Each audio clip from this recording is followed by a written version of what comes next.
of the final 12 from the top 17. Opening heat of round 3 features Bianca Buitendag from South Africa, Lakey Peterson from Santa Barbara, California, and Sage Erickson from Ventura, California. It's non-elimination format heat. Looking to get things started quickly. It's Lakey Peterson up and running. Yeah, Lakey, I mean, great result last year, taking down Carissa Moore in fine form. Finally achieving the maneuver of the year. This wave's kind of made for Lakey, but she's got her hands full with this young lady, Sage Erickson, who is in scintillating form. Powerful surfing from Sage.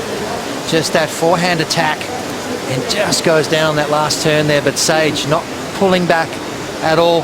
This one's just getting started. Let's now take a look at this little runner for Sage Erickson. Big carve to start in the pocket. Wraps it again. Wow. Setting up the inside corner, and she'll carve through it. 3 solid forehand hooks for Sage. Get on the board big time.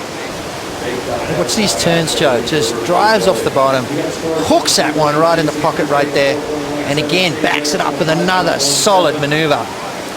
Sage Erickson showing some power.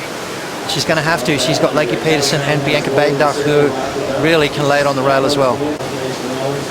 So much control in big surf and hollow conditions. And also an all-star in performance waves. The South African is going to get started now. Deep down to the bottom. Just a setup snap to get down the line. Nice and vertical. Big section's going to run away from her, so really good for one turn. Yeah, every wave, I think everyone wants to get the 10, you know, because the wave looks so good and you want to do so many things, and I don't know, it's too much. All right, well, congratulations on a job well done. Gabriel Medina looking in form, as you guys can see from those earlier rounds. He has still got it. That's right, Pete. We're right there with you. His form is back, and he's dangerous for a potential title here at the Early Pro as we catch up to the tail end of Lakey Peterson's finishing move. That's how devastating she can be. Let's have a look at Lakey Peterson here. As we talked about, this wave suits her style of surfing. She loves this place. This place kind of put her name on the map. Watch this last turn, Joe. Bang! Throws that tail out the back of the wave right there. Does she ride out of it? Oh, you could kind of say so, but the judges have been very critical with that. You want to make sure that you have control. You ride out in front of the whitewater. And Peterson, aware of that, she'll watch Sage lock in and kick out quickly. Because the year's not over yet. A couple of good results and she's back in.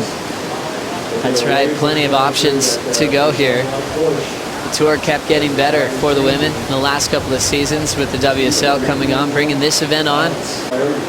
As we look at this one for the South African. Buitendag trying off the bottom. Clean arc. Plenty open wall. There's that second maneuver she was looking for. Nice clean surfing. Classy open face. It lowers. She'll drive through that backhand hook. Reaches for the lip. It rips a solid finishing move. She's looking to lay low for the completion, and she'll get it. Wow, solid surfing. She's had a couple of dream heats this year. One of them was with Joanne DeFay in that semifinal clash in epic cloud break conditions. Yeah, you know, and you wonder, well, you ask yourself which of the girls revel in those conditions, and well, all of them do. They all step. Paddling for it is the South African who has the lead. Buitendag finding some clear water. Nice vertical snap. Frames it up solid on the second move. Carving on that shoulder. Now into the inside track, still with some room to move. Just fade that little backhand wrap. And she's ditching a 3.97 and extending her lead. Yep, definitely. Because I'm going further in round 3 next one. Well, I got to ask you, we didn't really get to talk to you about Freddie Rapie's retirement, and you guys had a great heat together. I mean, what was said in the water, and especially since I know he was trying to burn you to get interference, is there anything you could add to it? Yeah, no, I was tripping out. I just went up to him to congratulate him on a 10, just because it's a 10 at low is just so hard to do. And then he told me he's retiring, and I was just baffled, just like going, what are you talking about? And he's like, that's it, I'm done. And I was like, just shocked, and then I gave him a hug and told him I love him. Then he's telling me he's dropping in. I'm like, no, you're not. No, you're not. You're going, finishing. And Freddie walks out with a 10 and a lot of great memories and a lot of great friends. During that interview, we had Lakey Peterson get going on this right-hander. Yeah, just a little bit of a stumble on that opening turn. much better on that second occasion there. Just not giving up on this wave, Joe, and that's what I like about Lakey. She's such a fighter, you know, such a competitor as well, that you can tell most people would have kicked out after that first maneuver, but not Lakey. She, you know, fought her way through that and then opened up with a couple of good turns to back it up. So, Form in front of a hometown crowd. Watching this now as we come back into action, it is Lakey Peterson torquing off the top, driving through that whitewater section.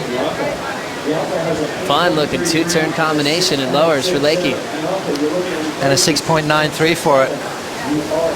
Gotta love it, you know, just commitment there, and I think that's what the judges enjoyed on that occasion from Lakey.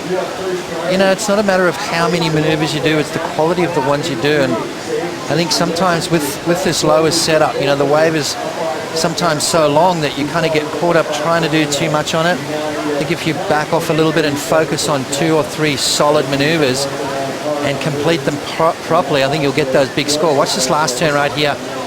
Bang, just blitzes the tail out of the back of that wave there. Great technique from Lakey Peterson.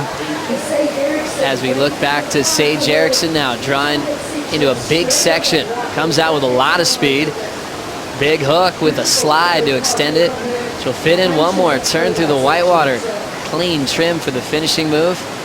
She'll try to break that 5.0 streak with that wave. Well, it's going to be hard. It seems hard for these natural footers to get those up into those excellent range. I think there's got to be something special involved. Obviously, that the natural footers, I think it's maybe more of a horizontal approach rather than the backhanders have got more of a vertical approach. Let's have a look as Lakey comes off the bottom, bangs it up through. That was nice and vertical right there.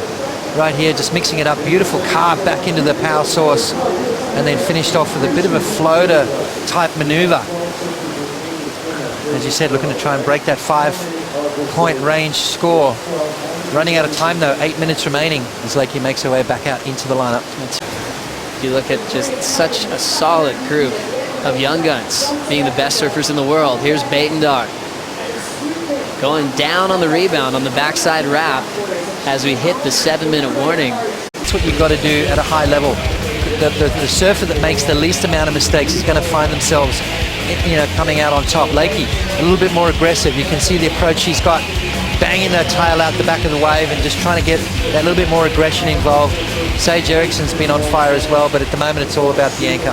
Bianca now coming through another closeout finish on a long ride here at lower trestles. She was looking to better a 6.67. She had a steady pace and just read the wave well all the way through the inside. Sage looking to go for broke on this wave to come back.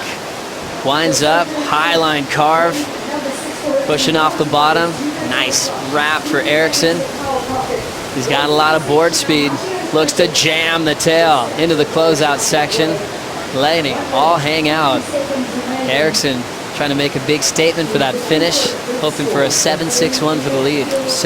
As this heat is coming down to a close. It looks like the Californians will run out of time. Last score drifting in for Sage Erickson, and it's not going to be close to an 8.7 that she was looking for, coming in the mid-range.